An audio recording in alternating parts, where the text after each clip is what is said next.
So we all remember the shit show that came from the confirmation of Brett Kavanaugh to the Supreme Court last year. 3 bullshit allegations with no evidence to back them up are to this day believed to be 100% accurate by the Democratic Party, who have dug up the dead horse in order to beat it again with the same results. And of course, there are complete morons that think the mere existence of allegations means that we should impeach him immediately. This is the world the left wants to live in, but I myself have no intentions of letting the world get to the point where you ruin a man's life and put the burden on him to prove his innocence by simply saying he sexually assaulted you. Therefore, we bring you today's video by someone I didn't think I would ever do a full response video to. Once again, I am Mr. Atheist. Let's do this.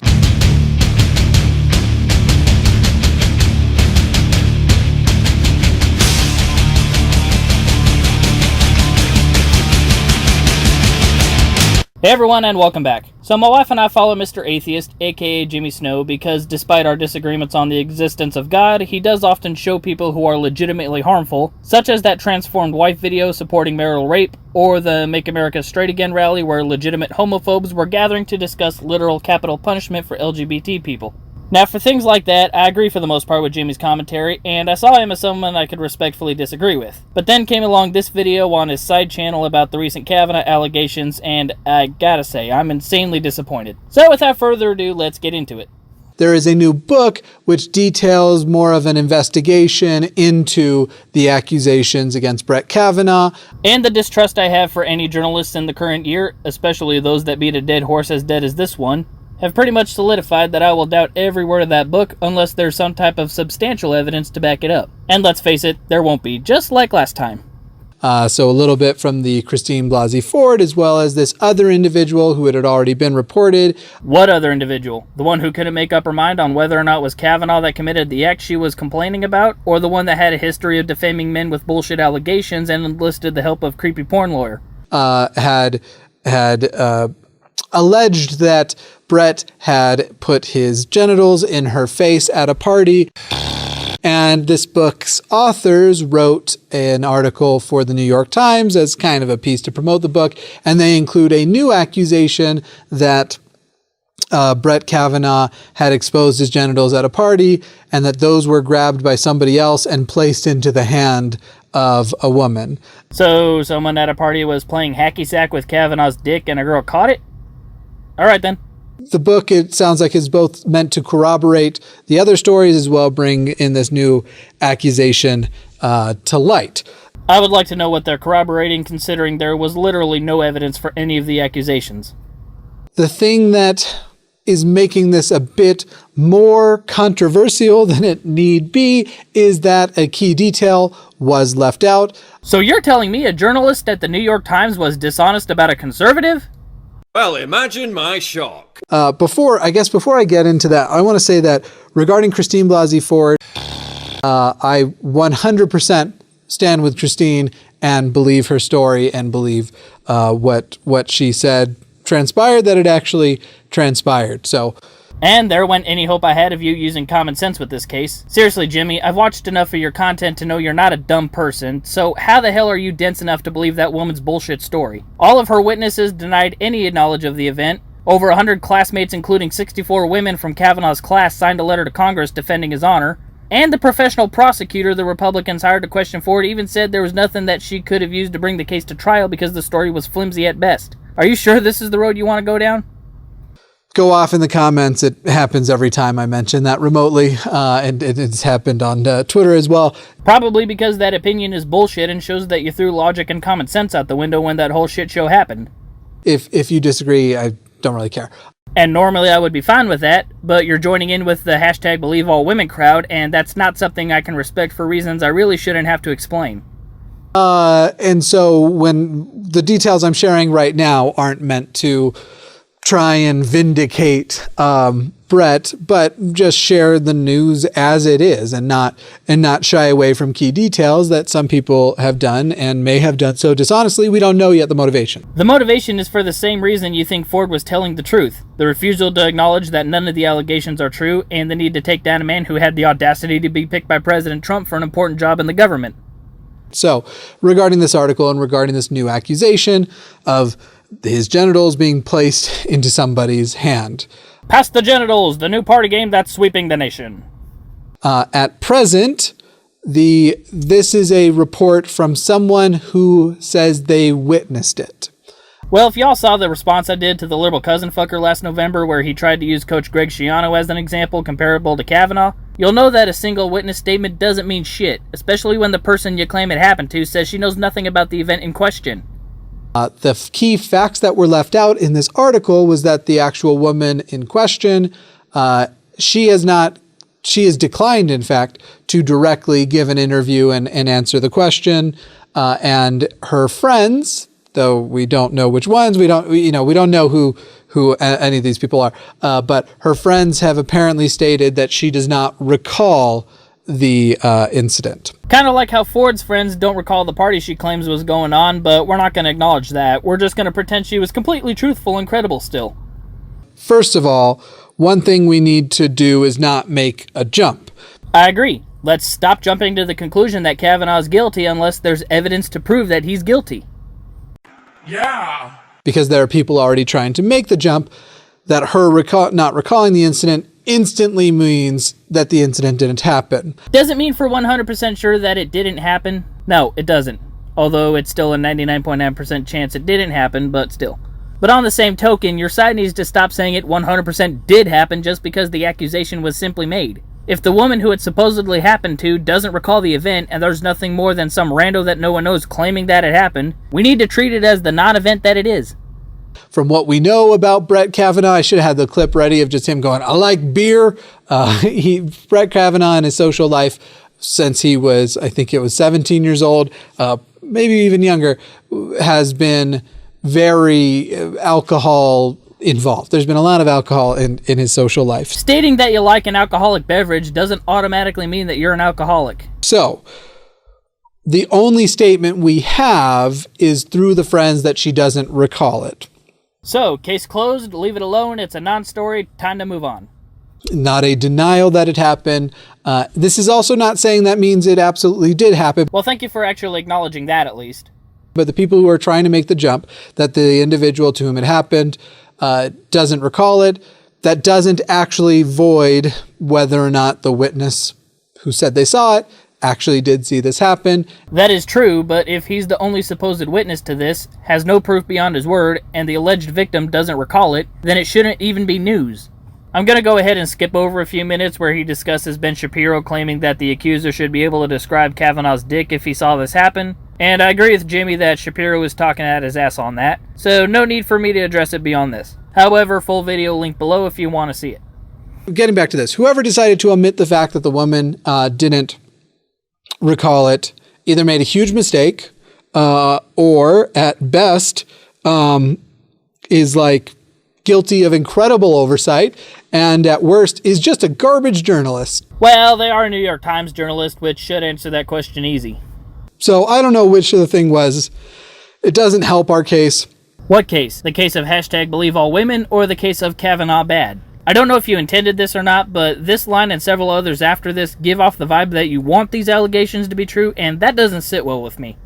As there are many people on the right now who want you to not believe allegations, who want you to go back to the default position of not believing because that was the life and world they could exist in more comfortably. Who on the right is saying that no one should believe any allegations? All we're saying is that we should believe evidence and not a simple allegation on its own. Believing in innocent until proven guilty is not at all the same thing as not believing an accusation at all. And it's not exclusive to the right. It comes over to the left absolutely as well. I'd honestly say it's worse on the left in some respects, but that's not a dick measuring contest I'm interested in right now. Mainly because the left would call that sexual assault as well.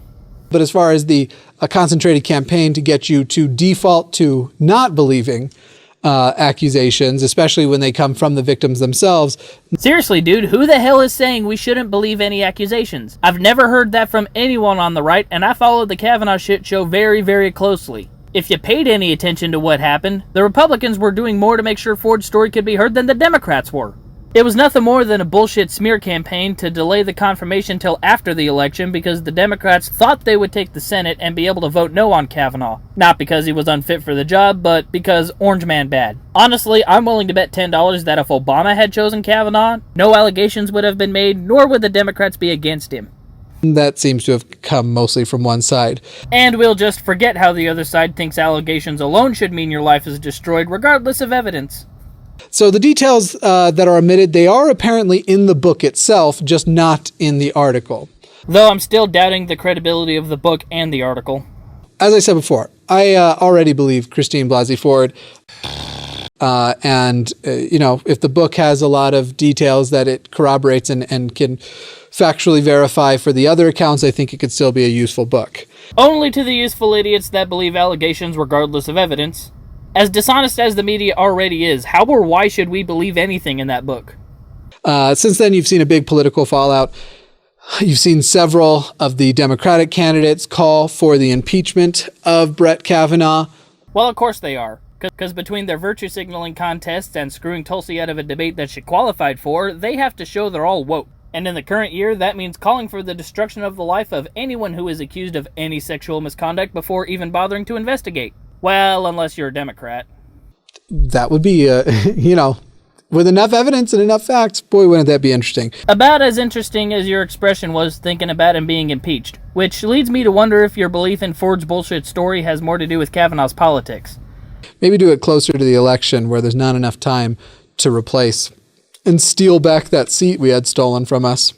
And here we come to another dead horse the left won't stop beating. You didn't have a seat stolen from you. The polls were still overwhelmingly in Clinton's favor at the time. Therefore, the seat that was stolen could have just as easily gone to a pick from Clinton. I will say that I think Congress should make it an official rule that if a seat opens during an election year that it gets filled by the next coming president, but that's a discussion for another time.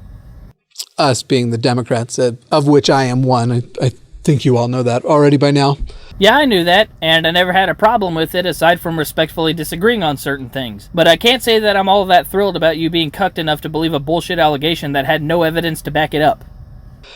You also had Trump take to Twitter suggesting that the Justice Department should rescue Kavanaugh, which doesn't make any sense because there doesn't seem to be any good context or explanation for what that could possibly mean. I'm just speculating here, but he may be suggesting that they put an end to this witch hunt where they're stretching as far as they can to force these allegations to be true when they quite obviously are not. Now, I don't think the DOJ can do anything about it, but I do think if Kavanaugh has receipts to show that he's innocent, he should 100% take these dickheads to court for defamation. I'm going to go ahead and skip over the Orange Man Bad argument, as I don't feel like arguing semantics in this video, and it's irrelevant to the main point. You also have people like Lindsey Graham, Mitch McConnell coming to the rescue, and Mitch McConnell, he used the phrase, this is not normal political behavior. I'm not a fan of McConnell, but he's not wrong with that particular statement. When else in our history have we seen a political party try to destroy someone's life to keep them out of the Supreme Court because they didn't like the president who picked him? And I mean, this coming from the right is rich in general. These are the people who, in the last election, were still talking about Bill Clinton's blowjob. We were talking about the blowjob that actually happened and the rape allegations against Bill Clinton, of which there is actual evidence of. Whereas you're harping on about a bunch of bullshit allegations that have no evidence. Those are not comparable in the slightest. Meanwhile, they're just ignoring everything regarding the frankly, crowd. You're going to be able to hold a convention by the end of this all of people who have accused Donald Trump of sexual assault. Oh, you mean the women who showed up after the grab 'em by the pussy tapes that disappeared 2 weeks after showing up and who all coincidentally had ties to Hillary Clinton? Or the batshit crazy one who said that rape was sexy and creeped on Anderson Cooper? So they don't take any of those allegations seriously. You don't feel like a victim? I was not thrown on the ground and ravished, which the word rape carries so many sexual connotations. This was not sexual. It hurt. Well, I think most people think of rape as it is a violent assault. It is not. I think most people think of rape as being sexy. What about this accusation are we supposed to take seriously? There is no attempt. There was no oversight of this president for the first 2 years because he had the Republican-led House, controlled House. I'm not sure what you're getting at, considering Trump can't even order his steak without someone writing an article and trying to turn it into Orange Man Bad. And meanwhile, these are the people who are coming to the rescue and trying to call into question the credibility of people who want to investigate these things. It's a little frickin' rich. See my previous comment about the Stake article if you're still unsure of why we call into question the credibility of these journalists, and that's on top of all the smear pieces they write on Trump, on Kavanaugh, and the fact that they're still beating the shit out of this dead horse even though the horse is in an advanced state of decay. But anyway, that is the end of Jimmy's video, and I'm seriously speechless at the fact that he's that clueless regarding how evidence works. If you happen to see this, Jimmy, think about the precedent you and other leftist nutcases are setting with this. You want an allegation to be treated as true the second that it's made, and don't want to accept when the evidence proves the opposite if the accused doesn't have the correct politics. How would you feel if this was done to you? What if some woman claimed you teabagged her while drunk at a party and everyone demanded the removal of your YouTube channels and your livelihood until you proved yourself innocent? You know how hard it is to prove that you didn't do something, especially when it was 3 decades ago? There's a reason our justice system is set up as innocent until proven guilty. And don't use the argument of, well, it's just in a criminal trial. That argument is bullshit, and if you disagree, I'll link a video response I did to Trey Crowder in the description to showcase why that is a bullshit argument. But anyway, that is going to do it for this one. I hope everyone enjoyed the video. If you did, smash that like button. If you're new to the channel, please subscribe and you can join us every Friday for a game of genital hacky sack. You can follow me on Twitter and BitChute at hey_dude77. Streamlabs link is in the description if you want to lend a few dollars to support my channel because insert joke here. And I will see y'all in the next one. Catch y'all later.